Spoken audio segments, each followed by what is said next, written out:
What's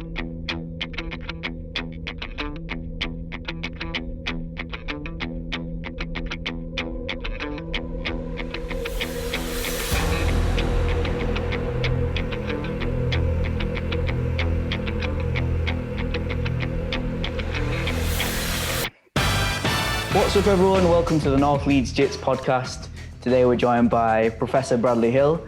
I met Bradley once at one of his seminars. I really enjoyed it, and I'm super excited to speak to him today. So thanks for being here, Bradley. More than welcome. It's a pleasure to be on the show. Awesome, man. So, there's so much to ask you about in an hour, but could you just give me and the listeners, just your background and how you started out into martial arts and how you started out into jiu-jitsu? Yeah, I actually started in Jeet Kune Do. So I started training when I was 9 years old. Got into it very, very early. And I was practicing Jeet Kune Do for about 5 years. And then halfway through this journey, I was training in one of the local martial arts academies to the area that I lived in. We met Victor Esteba. So he just walked through the door with his big afro and a beanie on. And we'd learned a little bit of jiu-jitsu and grappling through the Jeet Kune Do because it sort of encompasses a lot of different things. Yeah. But when you get into the sort of real stuff from someone that's from Brazil and that whole lineage, it was unbelievable. So Victor was one of the coolest guys that I'd ever met at that point, still is. And I just fell in love with jiu-jitsu pretty much immediately. So then I started competing. I did a inter club at Gracie Barra, Birmingham.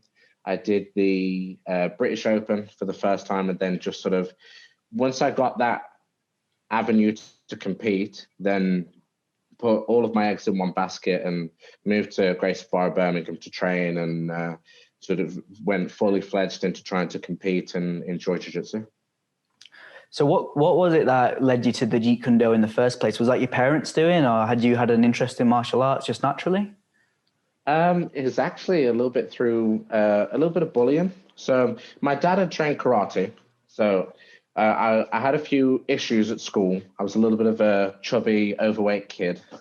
So I had a few problems, and my dad started showing me some karate, and we had a punch bag put up. So he showed me some things that he knew.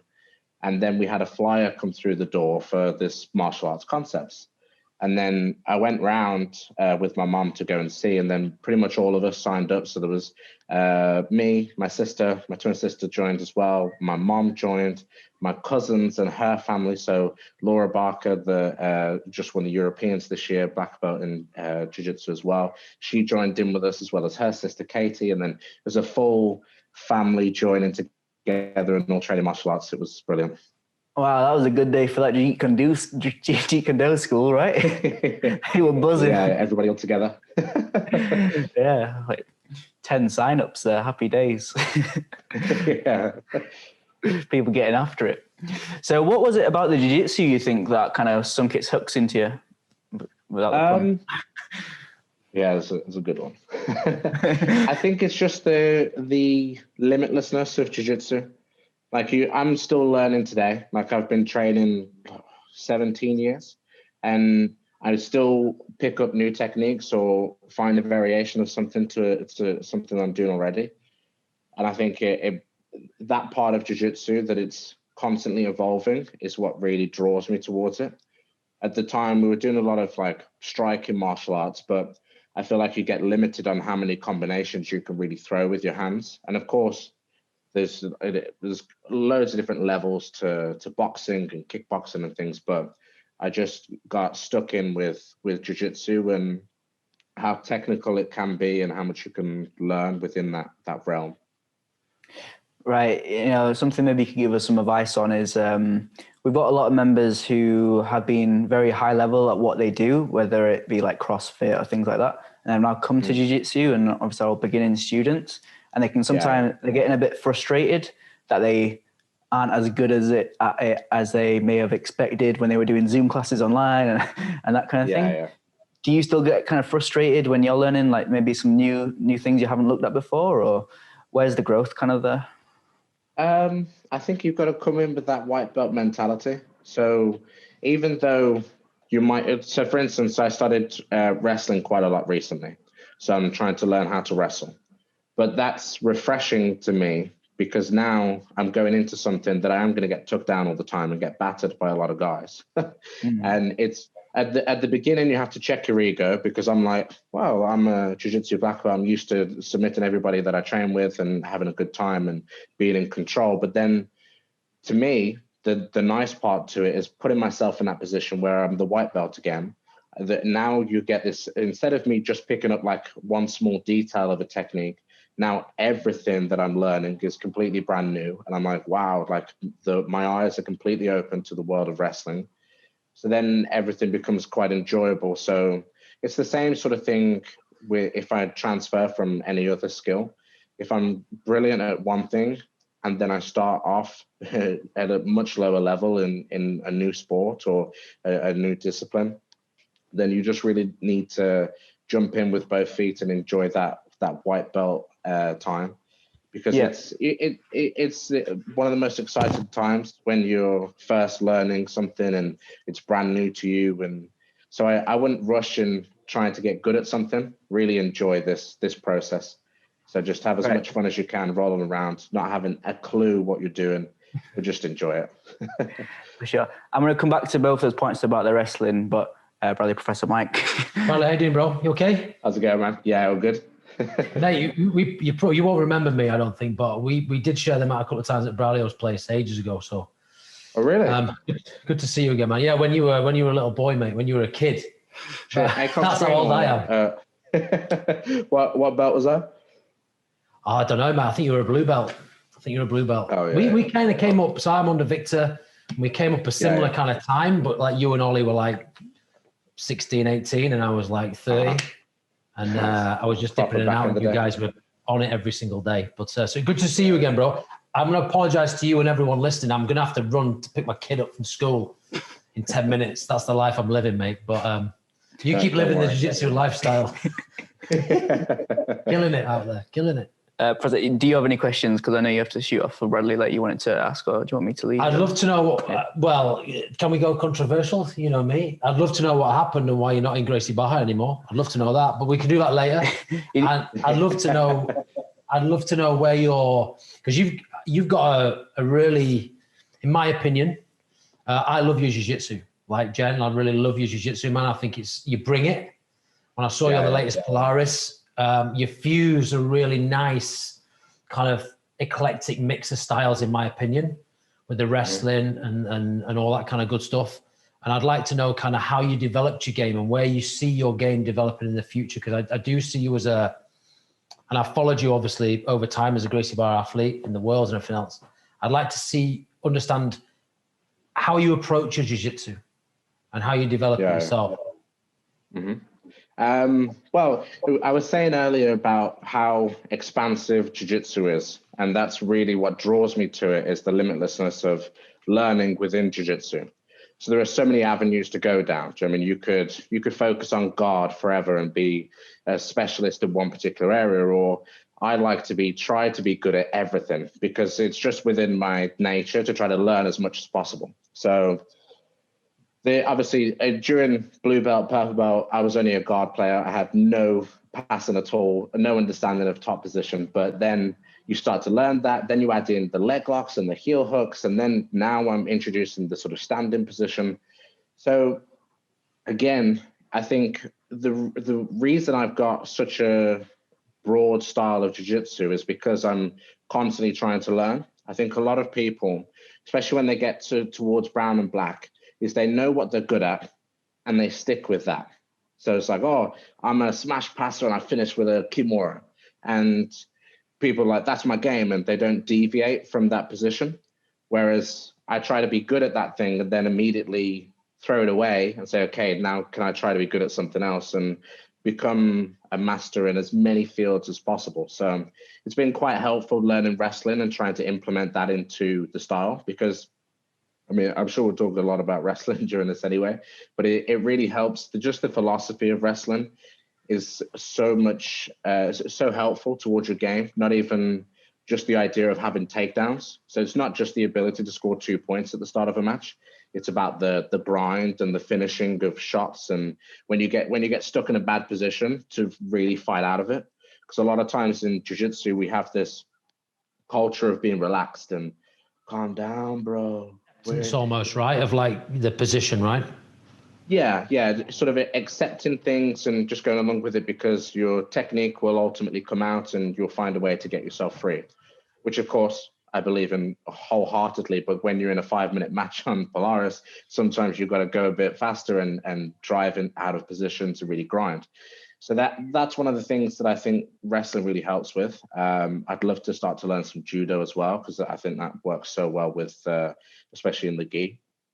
But yeah, and the other part to it is being in the melting pot of Gracie Barra Birmingham. We had a lot of different coaches, a lot of people with different styles, and really opening myself up to a lot of instructionals. So my first instructional was with, I watched a Cabrini instructional. It was, he was teaching in Portuguese and the subtitles were in Japanese.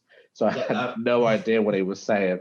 But I heard you speak about that on a podcast recently. I've listened to a few that you did. Yeah, it made me chuckle, that one. Yeah, but that was awesome. So I tried to learn from as many different people as possible and pick up as many different things as I can to really try to melt the game together. Yeah, I'm trying to learn like some of the wrestling stuff as well. Like I focus a lot on my stand-up game, especially kind of at the moment where in the last few months where it's only been me and Professor Mike training, where we have like the whole mat to ourselves. So we might as well just start. We're always starting standing, right? And I just, for some reason, I prefer the kind of wrestling style of takedowns to the judo stuff. But it's great to hear, yourself. I like watching a lot of your stuff you put out in your wrestling, especially like the YouTube shorts that you do. Yeah. Those are awesome. I noticed you do a lot of your wrestling in shoes. Is that because you want to get the pure kind of wrestling straight off, and then kind of adapt that for like when you're not in shoes in jiu-jitsu, because it makes a bit of a difference, right? Yeah. So you're not going to get sort of the best grip when you're dropping down for like low singles and ankle picks, but I think ultimately, like, there are times where I'm wrestled all week. So I wrestled Monday, Tuesday, Wednesday, Thursday, Friday.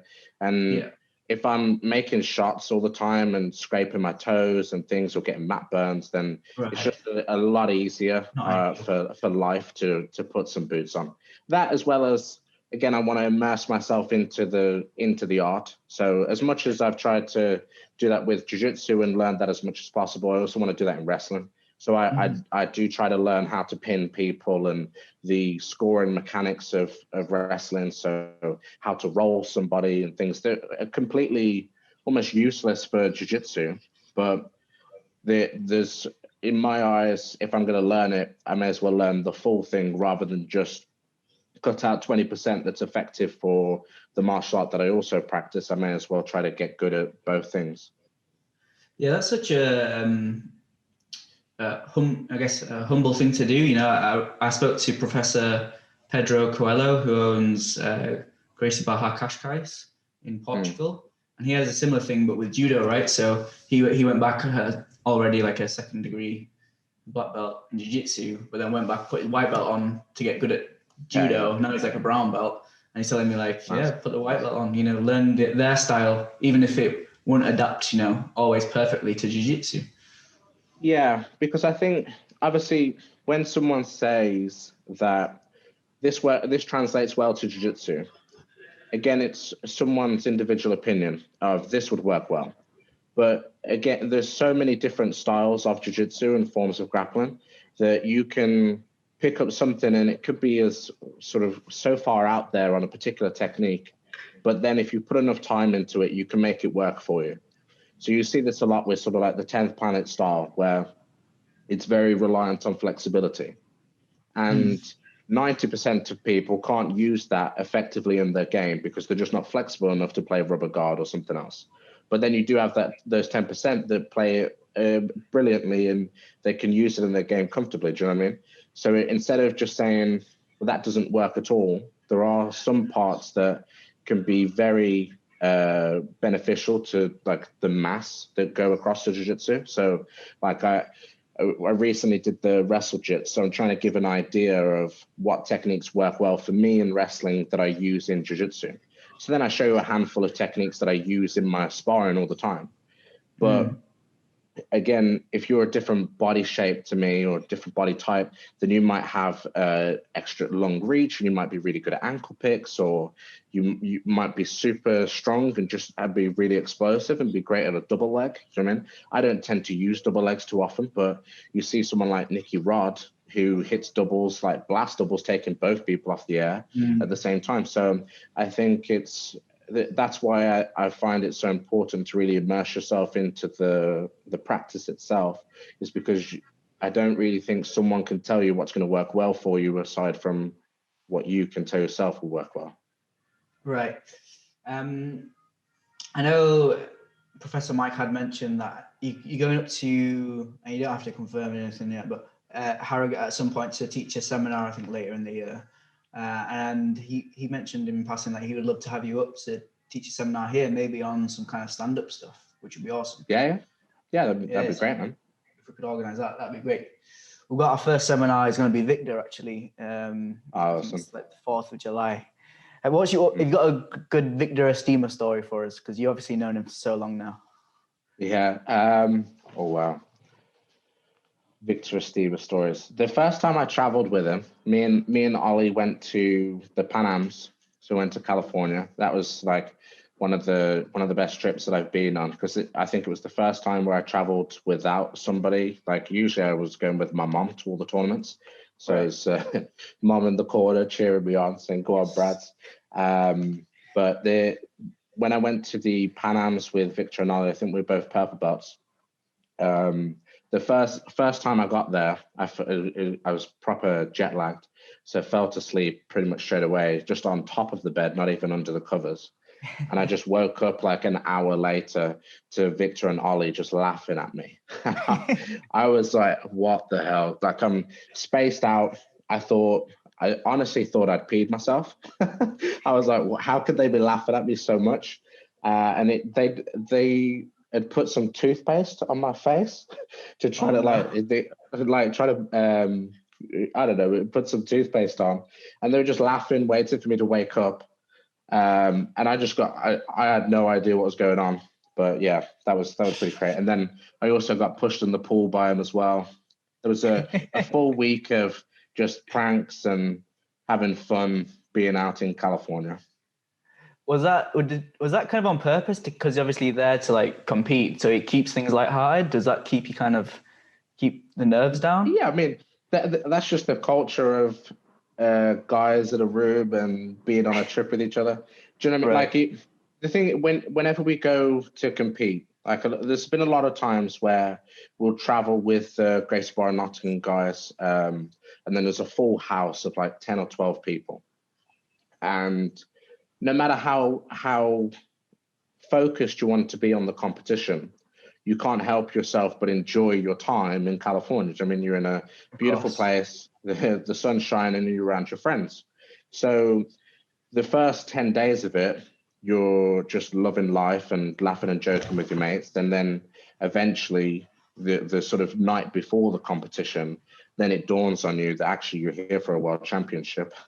And then you get it back into like where the nerves creep back in and you struggle to sleep and things like that. But I think no matter how hard you try to focus when you're around your friends, you're going to be brought out of that and just forced to have fun. And a lot of times that's where you're going to have the best performance, is when you're not trying to force anything.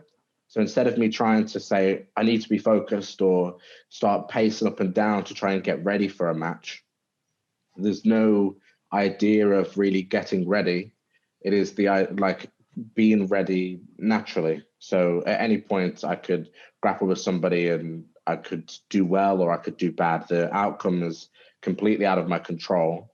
I just have to be ready to perform when the time comes, right? So I think a lot of times the more fun and relaxed I am, the better the performance is, because otherwise you start to tense up, you hold on to things, you start the negative thoughts of thinking what could potentially happen. So the longer you can get into that mindset of just being completely chilled out and having fun with your friends, I think the better you're going to perform.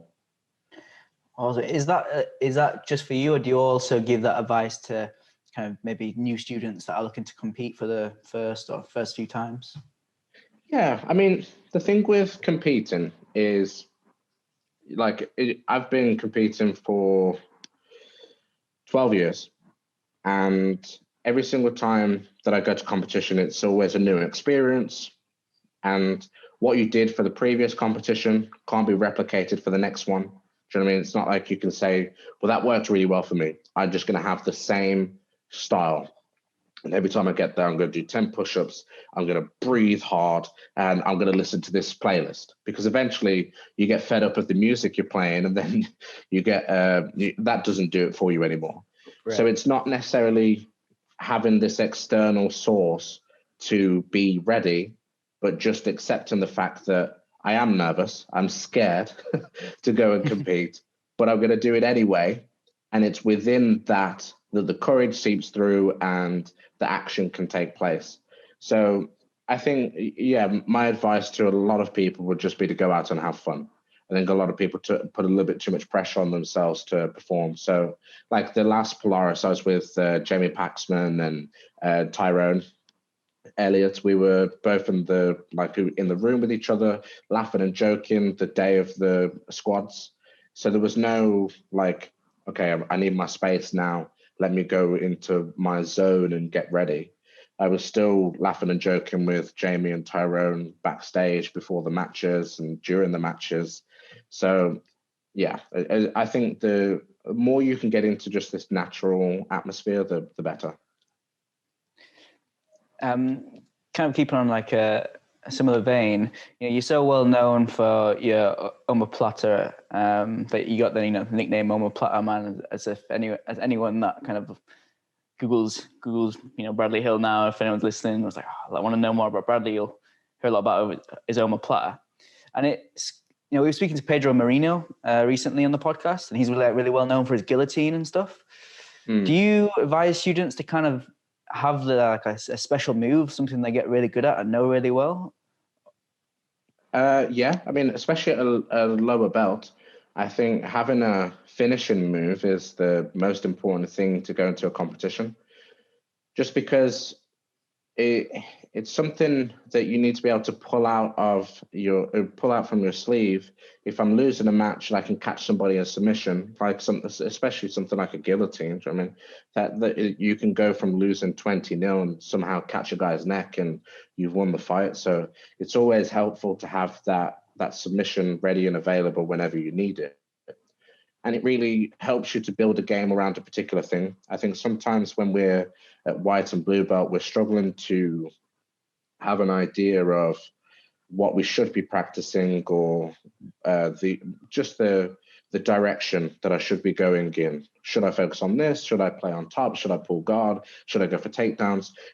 A lot of times you can have that constant battle. And sometimes when you go to competition, if you just know, so for me, my omoplata is the best position. I'm going to pull guard immediately because I need to get to that guard for me to use that submission.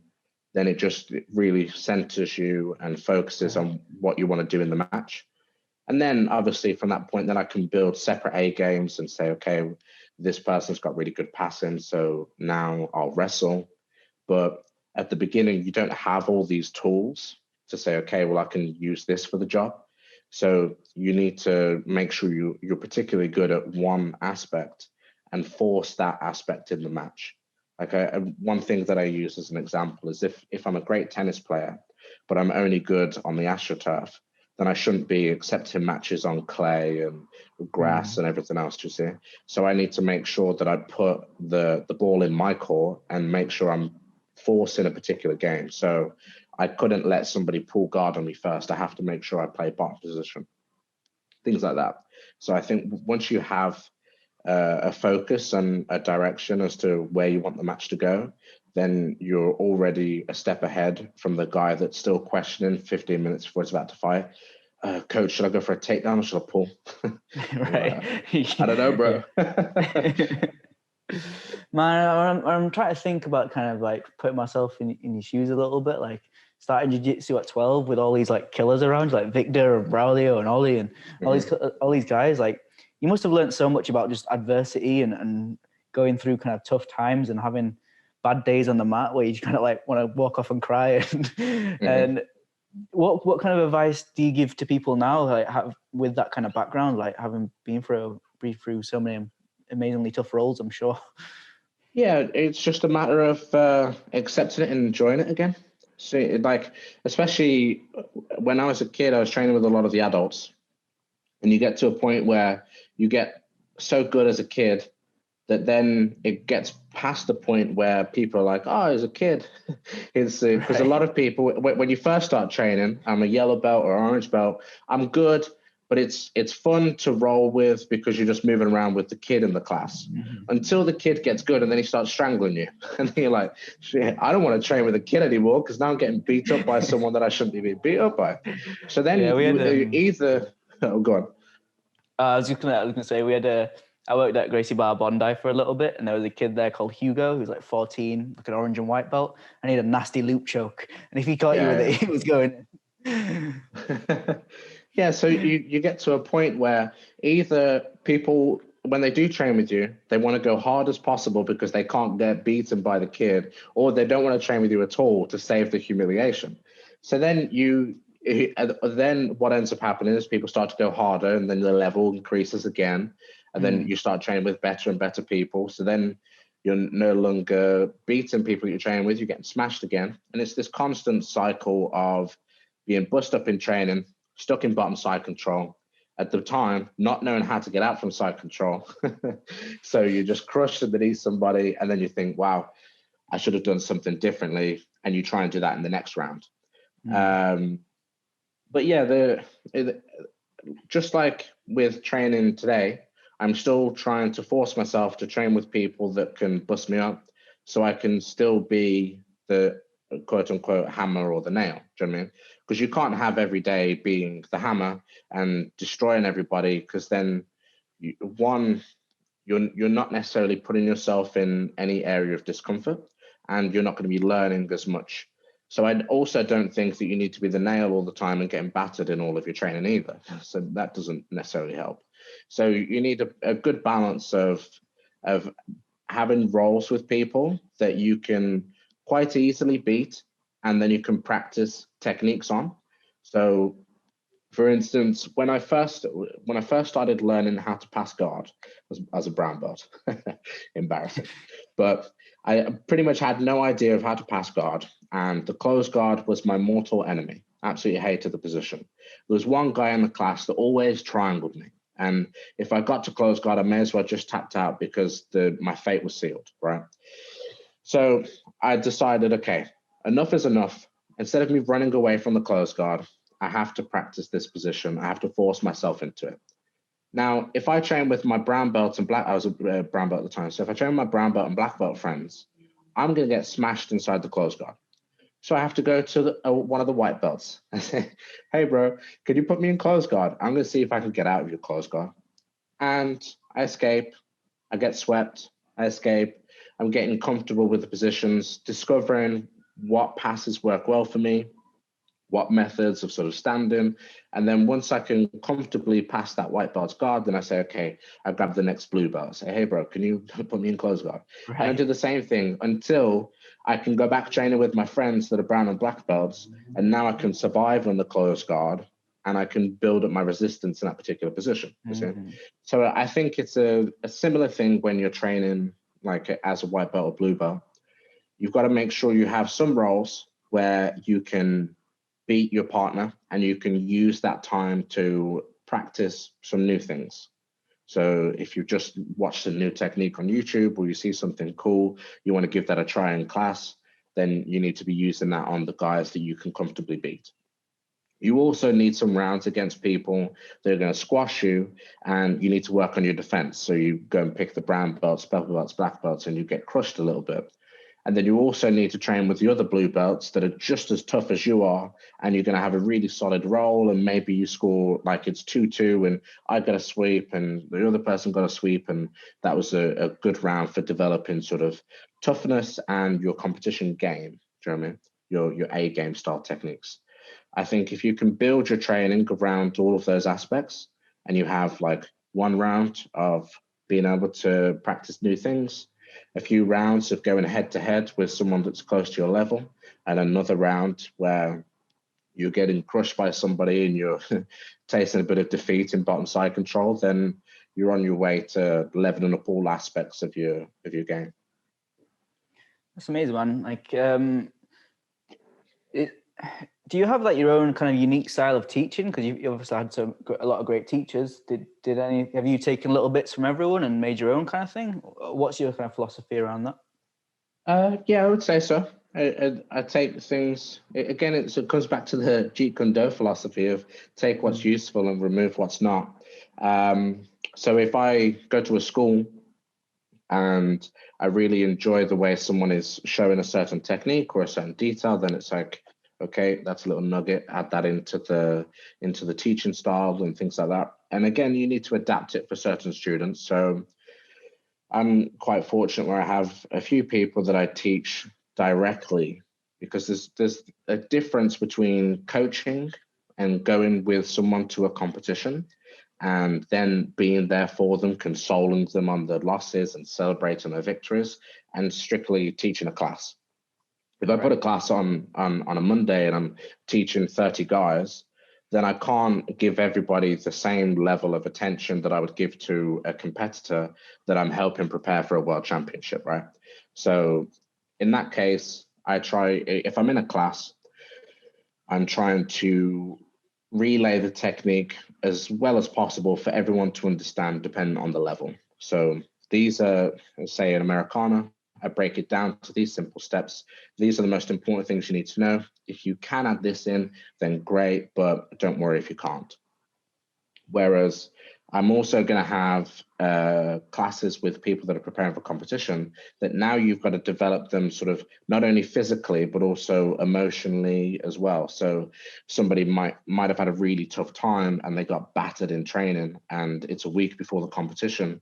And then they think, oh man, how am I supposed to win if I get beat in the class and things like that? And then you say, well, listen, you're not going to be training with 90 kilo men at your competition. You're 70 kilos in the female division. Don't worry. It's supposed to happen. So relax and let's try this next time. You know what I mean? And then there's also some people that have been a little bit lazy and maybe not putting as much effort into training, where then you need to take a different approach and say, come on, bro, and let's put some more effort into your training. I want to see you on these days. Come in, let's do some more training. So the teaching style is adapted to each environment and each person. So it's going to be different as to a coaching style versus a teaching style. So if I'm teaching a class, it's one particular thing. If I'm coaching somebody, it's another route altogether. And then within those coaching, there's going to be people that learn different ways. So like a lot of times if I'm teaching Laura, I'll show something and then sometimes I'll get frustrated because we're so close with each other. So family, and then I'll show something, she won't get it straight away. I get a little bit frustrated and then she'll say to me, Brad, I know you can do it. I need to do it. So I'm like, look at this, Laura, look, let me show you again. So then I have to come out of that and say, okay, let's have a little bit more patience. Let's try and change the technique this way. Because as a teacher, there isn't necessarily something, if someone doesn't understand what I'm showing, that's my fault, not the individuals. So I need to find a way of relaying that information better to fit that person, because obviously there's so many different learning styles as well. It's amazing, yeah. Because you don't have your own school, right? But you have a small, yeah. Do you feel still more like a student of jiu-jitsu than a teacher, or is there a balance there, or what's that like? I think there's a good balance. I've been teaching since I was 16. So wow. Pretty much as soon as I got my blue belt, I was running the kids classes in Birmingham. and then pretty much took over the whole kids program by the time I was 17, 18. And then I was doing adult classes from that point once I got my purple belt. And then I was running all the competition program and everything else. So I've been heavily involved in teaching from an early age, but just because I enjoy teaching so much, I like sharing a lot of techniques. So one instance is I had a private lesson with the Mendes brothers. This was straight after the ADCC. So they did I think they did a seminar in Birmingham, and then I booked a private lesson with them. And at the time, I didn't do privates. It's not like I booked in every week with somebody. This was, I think, probably the first private lesson I'd ever done. Haffa's foot was black and blue from being heel hooked in the finals of ADCC. So I ended up just getting to roll with Guilherme for basically like 40 minutes straight. And then as soon as I finished, I was like, guys, let me show you the burn roller. And it's not because I necessarily wanted to teach people. At the time, it was my way of learning jiu-jitsu. So if I could explain it to you, then I have to understand the position. So when I'm in that situation, I'm like, okay, you grab this way, you make this grip, and you rotate in this direction. Then it forced me to understand the position a lot better. So my mom would tell me off. Like she just paid for this private lesson for me. She's like, Brad, what are you showing everybody techniques for? So you just pay for that private lesson. Now you're showing everybody how you're supposed to hit that in sparring. And I said, Mom, if I could do it in sparring after showing these people, then I have to be really good at the move. Do you know what I mean? Yeah. So a lot of people think about holding back a certain technique because I need to be able to still have my edge on my training partners. So I won't show them everything I do. Or you see this in a lot of black belts where somebody will ask them about a particular move that they specialize in. And then at the end, they'll give you a little wink and they'll say, oh, I didn't show them that part though. And they leave a little detail out. So when you go to do the footlock on them, they still have a way of escaping or something along those lines, right? Right. Whereas in my eyes, if I show you something wrong, then, or I don't show you 100% of the technique, then when you ultimately try to do it to me, then I know that I'm defending against a substandard version of that particular technique. So if I were fighting myself, I would have been tapped in that position. But because I didn't translate that very well over to the person, now I'm able to escape. And my ego is so proud. I got to stroke it a little bit because I escaped the position I showed them. Whereas in my eyes, if I can show you everything that I know, and then I can still hit the moves on you, then I have I have to continuously improve my understanding of that particular subject. Yeah, it's like the harder road, but you're so right, man. It sounds like because it ultimately leads to the progression, right? Yeah. Because I think with most coaches, the sign of a good coach is having a student that can eventually beat you, right? Yeah.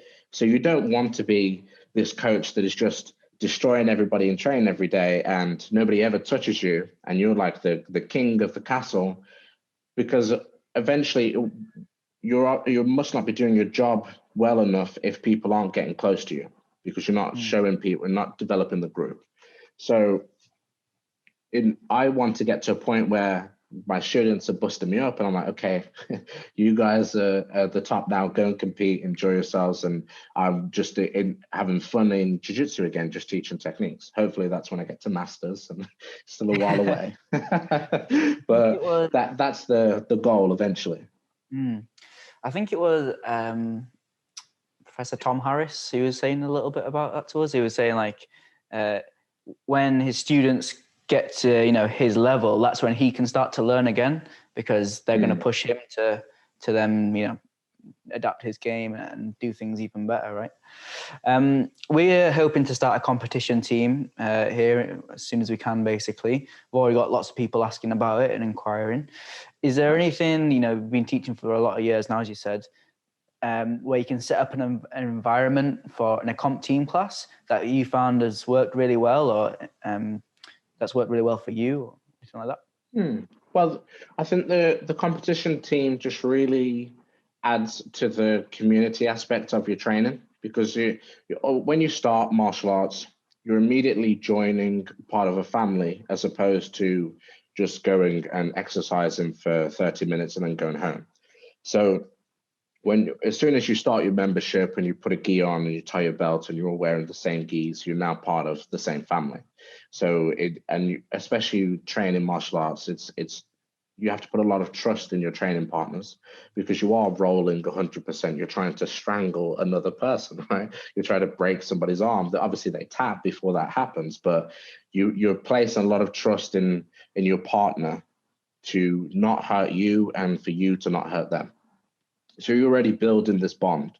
The competition team just takes that to another level because now instead of just training with each other twice a week, you've now got to push each other to make sure you're reaching your limit as an individual and leaving everything that you have on the mats because you want to be as fully prepared for the competition coming up.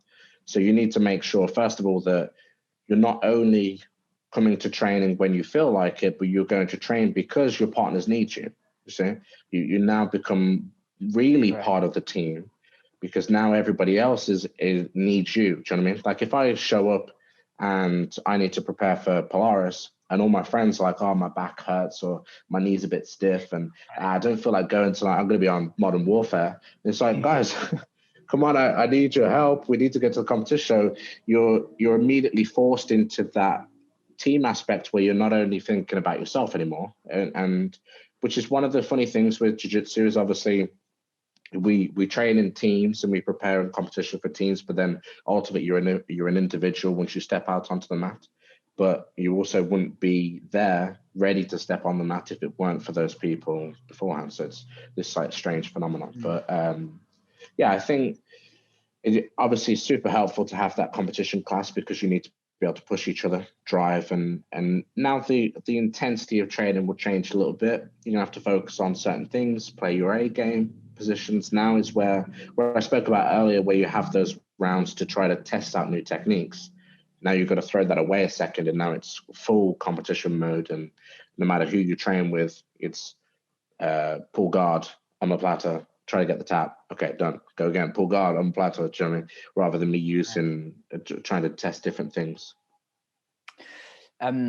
Changing kind of subjects a bit, Professor, but you've traveled all around the world with kind of jiu-jitsu, right? And I loved your vlogs in Japan and stuff like that. And I just wondered where you'd kind of traveled that you really liked, or where have you traveled where you received maybe the warmest welcome through jiu-jitsu, or just any travel stories you like, really. I mean, Tokyo was an unbelievable trip. Everybody was super friendly over there, and it's just such a completely different culture. It's like walking into a Nintendo game. Wow. It's and everything's all of the guys that train in Tokyo are very friendly, very respectful. There was there's so many people on the mats there that they were holding up jigsaw mats in between to stop people from rolling into each other, things like that. So it was that was really fun. The same in sort of Brazil. I've been to Rio and Sao Paulo. So been able to train over there and get some really good training. I've been to the favelas and trained with some of the kids from inside the favela that are unbelievably talented.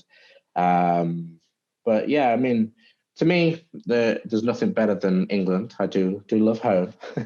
So it is nice to just go and travel between the different schools. That's what has sort of been quite nice during this period is obviously I haven't really had any classes to teach. I've not been fixed in one particular location. So I've been able to go and visit my sister in Newcastle and train at her school, 222. I've been able to go to Birmingham and work on my wrestling. I've been to Wales and train with Ashley Williams at the Chris Reeves Academy. So I've really had a lot of flexibility to just go and train wherever. And then again, at this point, it's now just going and visiting friends, really. Like the sort of, what's the word for it? But the product of visiting your friends is having some good training. Do you know what I mean? But you're not necessarily going all the time just to get training. That's just one of the things that happens when you meet each other. So that's one of the beauties of being involved in jiu-jitsu is now pretty much all of my friends are black belts or people that I train with, and we have really good roles, and they're the people that help me prepare for my big competitions. So yeah, it has been really nice over the last few months just to have that flexibility. But back to the traveling, yeah, I think Tokyo is number one. Is there a big culture of martial arts there? Does it feel different? Like, is that highly kind of honored, like the martial arts kind of culture and way? I think they have with judo and jiu-jitsu very much, but it doesn't feel any different to just going to any regular jiu-jitsu gym. That's the strange thing, when you sort of feel at home anytime you step on the mats, once you're used to stepping on the mats. Do you know what I mean? Like it doesn't matter too much to me whether or not it's the mats that I'm used to at home or if I'm going to somebody else's academy, because you very quickly become part of the, again, extended family, and the welcoming feeling comes in. That was one of the great things with being at Gracie Barra, was then going over to the Gracie Barra HQ and then having all these people that I've never met before that are unbelievably friendly. And it's like, oh, how's it going, Bradley? I'm like, how do you know who I am? Who are you? Yeah, exactly. And then because me and Laura went to California for about a month to do some training. So we had like competitions booked up every weekend. I think we did the Nogi Pan Ams, we did the Nogi Worlds, we did the like World Expo and the Long Beach Open. So we had like this full trip. And then we were staying out in California, and I didn't really know anybody out there, but you go and train a couple of times, and then people are saying, oh, do you want to go grab some food? Driving us, because at the time we weren't driving either, so we're taking taxis everywhere, so it gets very expensive. So then people are just like saying, hey bro, what are you doing? And I'm like, nothing really. So then they go and take me to their favorite like burrito place, or they go and take me for some sushi, and then you just get immersed in this culture of people just looking after you because you're part of the team, and you're another guy that trains jiu-jitsu. Do you know what I mean? What I was saying earlier about sort of becoming part of the family. Mm-hmm. Yeah, Professor, I think like Gracie Barra and the other schools I've visited around the world and stuff, that's one of my favorite things about it, is like how welcoming everyone is, and they make you feel part of the family, especially in Gracie Barra clubs. But I just wanted to ask you, what do you feel Gracie Barra does well? Maybe it's that, and what do you feel they could do better? Or if there's something that they do badly, just that they need to get rid of. I mean, I think Gracie Barra is one of the best organizations in jiu-jitsu. As you can see, everything is sort of to the highest level of professionalism when you start to compare it with other associations. There's a lot of things that are put in place, the uniform structure, the curriculum, that being connected with the 700, 800 schools worldwide. I mean, it's something that isn't necessarily replicated with other organizations as well as what Gracie Barra has been able to do it to. So they are excellent in that aspect of, like we said, the ability to go and train in any area of the world, and you can typically find a Gracie Barra school. And the guy that you walk in, other guy will shake your hand, say, how's it going, brother? And welcome on the mats, and you're there training again. So I think that really helps to, again, constantly feel welcomed in a particular place, because you do have that opening and everything feels so familiar. Do you mean you're going to see the blue mats, you're going to wear the same uniform, you're going to have a very similar style of class. And then you could also go and sort of learn from some of the legends in the sport. You can go and train with someone like Romulo Bahal or Felipe Pena. So you have access, you sort of have a lot of the best of both worlds. There's a common criticism to sort of it becoming a little bit too corporate. Some people don't like the uniform. I do. I think uniforms are sort of the next step in jiu-jitsu anyway. And I think even if you're going to tell people that you can only wear white gis, or that you can't have this patch, then it's just an extension of a uniform policy. So if you're going to tell somebody what they can or can't wear, then you may as well tell them, you can wear this gi, and this is our club gi. Do you know what I mean? Right. I don't really see the difference in that, or saying you can't wear this color. So I don't really have too much problems going down that route. I'm all for it. Yeah, I like the uniform stuff, to be honest as well. Like me and Mike both have kind of a military background. So it feels very similar of like we're one team, you know. Mm-hmm. You don't have football players or anything like picking their own kind of kit. so Yeah. Rocking up with the Nikes or their Adidas. Yeah, so I appreciate we're kind of running low on time here, Professor. But just wanted to ask you another question or two. For you, being a martial arts since you're 9 years old, what does it mean to be a martial artist? Wow, that's a good question. What does it mean to be a martial artist? I think really a martial artist is ultimately someone that shows good character. It doesn't matter how good you are at a particular art. See, I could be a world champion level or I could be a white belt, but there is a certain level of honor and respect within martial arts that I think sometimes get lost, especially with sort of MMA, and we saw the sort of boxing circus the other day as well. There gets to be a little bit of disrespect thrown around and people glorifying the trash talking a little bit too much. And I think we forget the roots of the idea of sort of being a disciplined individual with respect towards people that came before you. So I think that one of the biggest things is just your character as a human being, because I think that's one of the most important things when you do learn martial arts. It's one of the most rewarding things for me as a teacher, especially when I used to teach kids, is you'd have a child walk through the door that barely wanted to step on the mats, was crying, looking at the other kids training, and it's like, "Mommy, I don't want to do it." And then a month later, he's playing with all the other kids, running around and enjoying his classes. And he's asking me, "Oh, coach, can I do this? Or can you show me this technique?" And immediately becomes part of the team and really feels comfortable on the mats like everybody else does in the class. So to me, I really love that idea of the character development. The same with adults. You hear this all the time about jiu-jitsu changed their life, and it goes from, it brings somebody out of like a deep depression, or it brings them out of drug abuse and things like that, where they can then completely turn their life around because you now have this new obsession. I mean, a lot of people get addicted to jiu-jitsu, and it's a very real addiction, but it's one of the good addictions in life. And I don't know whether it's just me. I seem to have an obsessive personality anyway, but I think a lot of people get addicted with jiu-jitsu. It's one of those things that you can't just train twice a week. Do you know what I mean? A lot of people, when you first walk in, you say, "Oh, as long as you come twice a week, you should be all right." By the time you train your first class, you just want to be there every day. It's one of those nice things about training. So yeah, I would say the biggest thing about being a martial artist is not about what you know, but how you present yourself as a human, and whether or not you have good character. Amazing. Lastly then, Professor, is there anyone you think in the jiu-jitsu community, either they can be as well known as you like, or no one knows them at all, that you think has a really good story to tell and we should have on to speak to next? And if so, like, what question do you think we should ask them? What would be a good question to ask?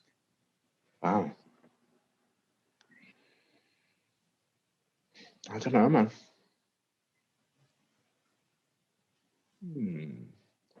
Who to have on? Who have you had on so far?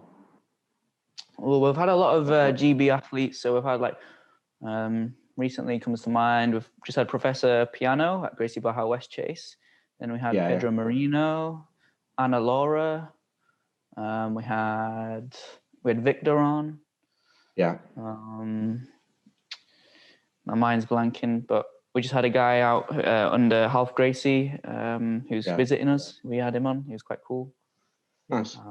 Yeah. Well, one of my favorite guys is Otavio Souza. He's always brilliant to talk to. And you have sort of like him being a 3-time world champion at black belt. It's one of those guys that just gets things done. I mean, like, no matter how difficult it might be, he sort of grinds through adversity anyway. Like I watch him fight some of his matches, and I have a lot of memories from the world championships, and sort of because a lot of times we're there sort of supporting Victor at the time, watching him grind through the matches and trying to get to the finals, and then Otavio's on the other side because they're in the same division.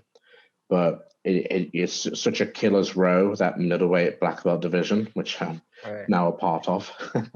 But you see someone like Otavio that just sort of gets it done. Do you know what I mean? Sometimes not the prettiest way. Sometimes it is. Do you know what I mean? You'll see him hit beautiful omoplatas as well. A very big influence on my omoplata game. But a lot of the things that you see him compete, and he just sort of wins. It's one of those things where he just has a winning mentality, no matter what position he gets put in or who he faces, whether it's the new crop of talent, where some of the newer middleweights, he just finds a way to win every time, to beat them. And it's not with anything new or outrageous. Do you know what I mean? It's a game that he's been developing since he's probably a blue belt, with the same sweep, grab the sleeve, kick the person, pass the hand, boom, up on top. If the guy tries to get away, you pull him back, you yank him down to the floor. Do you know what I mean? I do like to talk to Otavio. He's one of my favorite guys, and I think that would be very interesting to just talk to him about the winning mindset and how to win at all costs. That sounds awesome. Yeah, we'll reach out to Professor Otavio at Huntington Beach, right? Yeah. Then lastly, Professor, is there anything, if people want to reach out and know more about you, got some instructionals out, any recent ones in particular that you want people to check out? Yeah, I just released the Houdini series, which is the escapes course. So this one's focused on submissions. We're having positional escapes come soon as well. So the new Houdini series is based on how to escape from the most common submissions, arm locks, triangles, omoplatas, knee bars, foot locks, all those different things, how to stay avoiding the submissions. And then I've also got all of the other courses already on there, the Omaplata Man from day one, the Galaxy Guard, the Bradaconda. We've got a few different things coming. We have a few lined up as well. So there is the Wrestle Jitz coming soon that I filmed recently with my wrestling coach. That one's very exciting for that to come out. And then obviously, yeah. And obviously I've got my YouTube channel too. There's every week I put out a new technique on a Tuesday for Techers Tuesday. So if you want to get on that, subscribe. That's been booming at the moment. I'm up to 11,000 subscribers, which I'm very, very happy with. So if you can help me out and click subscribe. Do you do all the editing for that, or do you have someone out? Do you have that outsourced? No, I do all the editing. Really? Wow, the edits are great, man. So I was really impressed by the very much. Kind of quality of it. Yeah, we've took a bit of a level up this year. I've been making videos. The first one that I properly did was the day in the life video. It was one of my first videos that was really popular at the time. Day in the life of a BJJ competitor. And if I watch that back now, and it's so awkward to watch because the editing is completely different to what I'm able to do now. But it's just time. I really enjoyed watching vlogs, and I thought nobody else is really doing this in jiu-jitsu, so I'd try and show a different aspect to it. And then I've been able to develop what we have now. So I work alongside my sister and Tyrone. With sort of the media side of things. So a lot of time my sister will be filming. I'll be working with Tyrone on camera, and then we'll edit up the clips. So there'll either be Tyrone editing or me editing, and then boom, there's your instructional, or boom, there's your YouTube video. So yeah, and it's a lot more work than people kind of realize doing a lot of that. So yeah. So what goes into a 5-minute clip is quite a considerable amount of hours. For sure, man. Well, Professor, thank you so much for spending time with us. If you stay on the line, we'll say bye, but then we'll close things up after we stop the recording. But I just wanted to say thank you so much for spending the time and giving us all your advice. You're more than welcome.